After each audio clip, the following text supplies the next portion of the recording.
What are you guys doing today?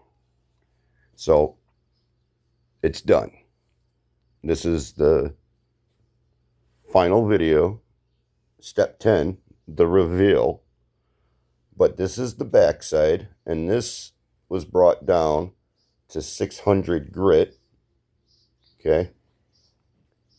Nice little sheen to it. Nice smooth handles. It's like silk. Okay.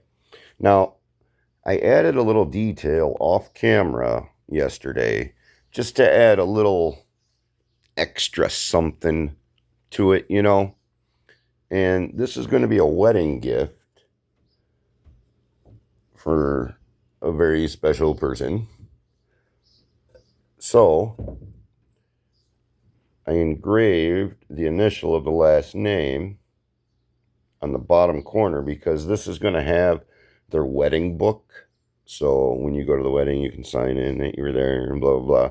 Okay. It's going to rest on this. And I thought that that would be a nice little detail if people saw a nice little initial for the last name.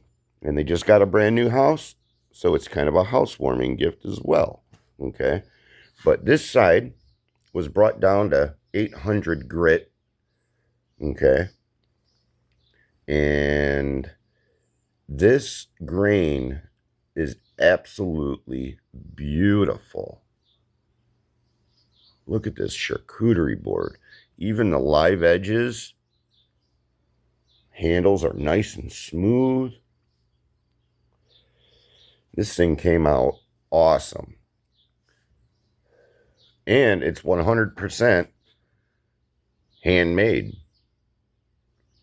All of the hand tools that I used, I hand sanded everything.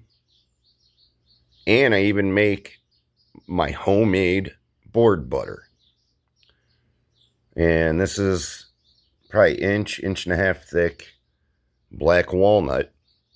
And sanding this stuff takes some time because it's a very dense, hard wood here.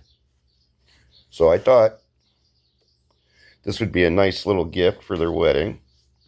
And I really, really, really hope they enjoy it. But look at this. The grain just doesn't do it justice. I thank my buddy Adam at Urban Sawmilling because he really, really gave me some great supply. All right. So if y'all are on Facebook or in Joliet or a friend of mine, look Urban Sawmilling up if you're looking for some beautiful live edge boards. So this is the finale, the black walnut charcuterie board, and I even engraved a little G in it. This camera doesn't do it justice. This is beautiful. So that's what we up to. All right. Happy farming, y'all. Later.